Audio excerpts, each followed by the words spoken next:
From retro to next gen, we've got it all. I'm George, a Gen X grown-up, and this is Bit by Bit.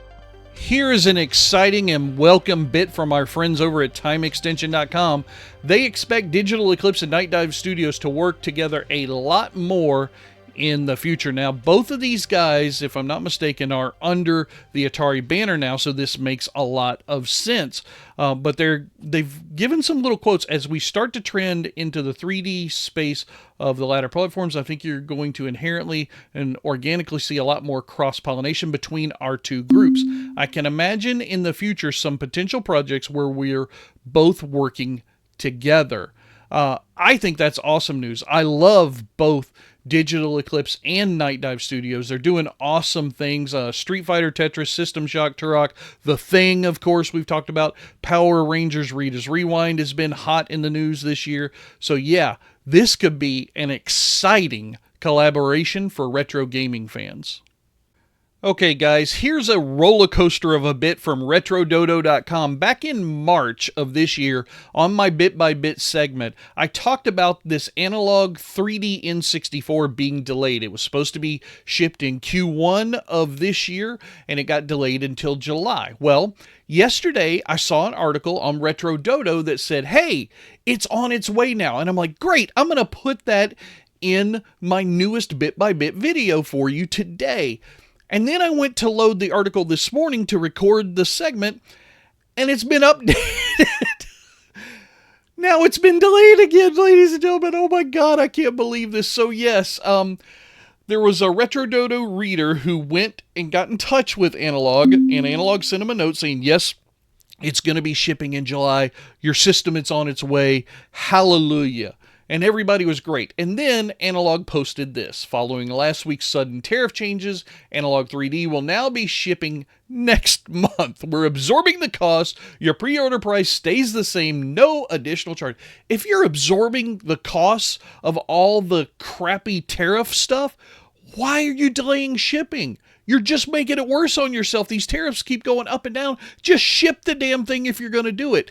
I really hope this is not vaporware. I hope this thing actually shows up. They're claiming that it will, and they've got all the right things they've said, but I'm kind of like the guy who's writing this article. Now I'm slightly annoyed. I didn't even buy this thing, and I'm annoyed. But anyway, I hope when it gets here, the Analog 3D or the 3D N64, whatever you're going to call it, is actually worth it. I hope it's really good, but Jesus Christ, guys. Get your stuff together and please just ship the damn thing. Okay, here's a fun Atari bit from tomshardware.com. Google Gemini has the latest victim of the Atari 2600 AI chess attack. So here we go again. Robert Caruso is back at it this time. He posed a challenge with Google's Gemini AI, the large language model, and at first, just like the others, ChatGPT before it and whatnot, it started talking about how it can think millions of moves ahead. Where was it? Oh yeah, right here. Millions of moves ahead and evaluate endless positions. And then Caruso reminded Gemini about how he had previously organized the chess bouts with ChatGPT and Copilot, and then Gemini said, you know what? Yeah, I'm probably not going to win. It's better just to not have the match at all. I think it said, yeah, here it is. Canceling the match is likely the most time-efficient and sensible decision, said Gemini. Well, I tell you, at least it's good at writing its responses, even if it's not good at playing chess. They go on to give you a little bit more details about some of the specs on the 2600. MOS Technology 6507, 9-bit processor, ladies and gentlemen, with only 128 bytes of RAM. Not kilobytes, not megabytes, not gigabytes. Bytes of RAM, ladies and gentlemen. Boy, I tell you. Just makes me happy to see Atari kicking the ass of these AI things in chess. I can't wait to see what this guy does next with this thing, but this is very, very fun. I'll have the link down in the description in case you want to go check out the article yourself. Okay, here's a funny bit from the gamer.com.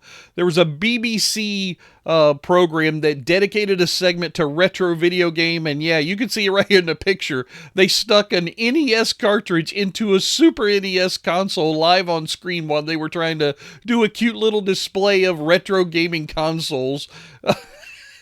Yeah, they messed up and everybody in the community noticed. They had a person on there, CEO of UKIE, guy named Professor Nick Poole, and he was on there to give, like some expert commentary and whatnot, but he didn't point out the faux pas in the segment, and they felt so bad about it because of all the comments that are going online that they actually released, his company, UKIE, released a statement saying that for transparency, the studio team in the in-studio display was set up independently, handled the placement of the consoles. Unfortunately, we couldn't adjust it whilst on air.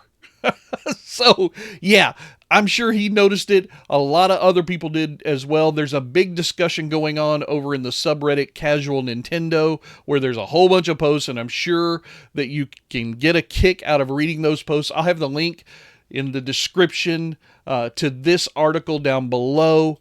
But yeah, the BBC really messed up. I mean, almost as bad as I do in some of my segments. All right, here's another handheld bit from notebookcheck.com. MagicX has released the Zero 40.